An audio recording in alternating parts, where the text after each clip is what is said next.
right, Tiger 1200 Rally Pro owner's review update.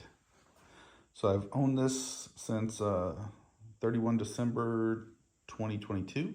This is a 23 version, and so I have about 1,600 miles on it now. So far, I can tell you I like it. It's really nice on the street. Truth in advertising, I mean, I don't think I will take it on the dirt much. I mean, gravel roads, sure, but I'm not going to do a bunch of challenging off-road on it because, honestly, it's a big, heavy bike.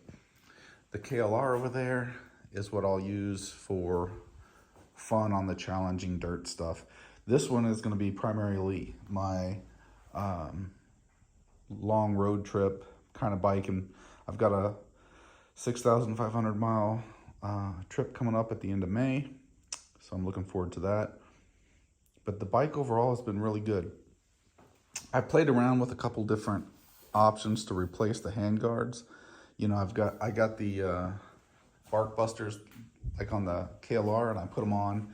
I took them back off because I didn't like them. I didn't like the way they looked. They looked a little cheaper than this bike. I bought another one and tried those out, ended up sending them back. I think the stock is going to be just fine. It looks good. It's going to work fine on the street, so I think I'm happy there. I did put a GPS mount here and replace this bar with the Cosmo accessory bar. Works out really nice. Moto pumps mount. That's all good. Goes with the Garmin XT2. And all that works fine. You can see my quad lock is here on the handlebar. On the center mount here, which works out. I just got this adapter, plug it in there for power to my phone. Easy. I know you can get the quad lock with the charger and all that, but I didn't do that. Let's see what else. I do have the low seat because my legs are short. I'm about 240 pounds, 5'10", and the inseam's about 30 inches. So the bike is big. It feels great on the street. It's really stable. It feels like a sporty bike, you know, a sport bike or sport tour bike. The 2 times I've taken it on dirt, you know, it did fine, but the truth is it's just too scary. It's so big, you know, that if it falls over, it is going to be a challenge to get up. Yes, I can pick it up, I'm sure, but I don't want to. And I don't want to damage it. So I probably won't be on dirt very often. That's just the truth of it, you know. I would say if you really want to be that guy that does the BDRs and all that, get you something smaller so you can really enjoy those rides. KLR did great on the Mid-Atlantic BDR, and I'll use it for stuff like that. If you need more power, you know, there's other options. But I don't think this is your bike. So the range that I'm seeing, I'm getting about 200 miles would be how far I'd go on a tank of gas in this bike, which isn't bad. You know, two and a half hours of riding and then get gas, which seems like it'll be a good plan for my trip. Let's see, what else? I still have the stock tires on it. Obviously, I'm at 1,600 miles. The Cruise Street, I mean, they're fine. I'm going to start my trip, get about 3,000 more miles on them before I swap them. I'm going to swap them out mid-trip in Vegas. I live in the Washington, D.C. area, so I'll ride out to Las Vegas and then have a oil change done and swap out these tires. I'm going to go with the Cruise Street again because I think they do really well on the street. I've ridden in plenty of rain around here in the DC area, and these work out fine, so no issues there. What else? I think that's about all I had. So what are the common issues that I've had, if any, with this bike? And the only issue I've really had with this bike is the quick shifter. Man, this damn quick shifter. I mean, when it works great, but I'm on my 4th time of it stopping working, and when it stops working, you get a transmission fault.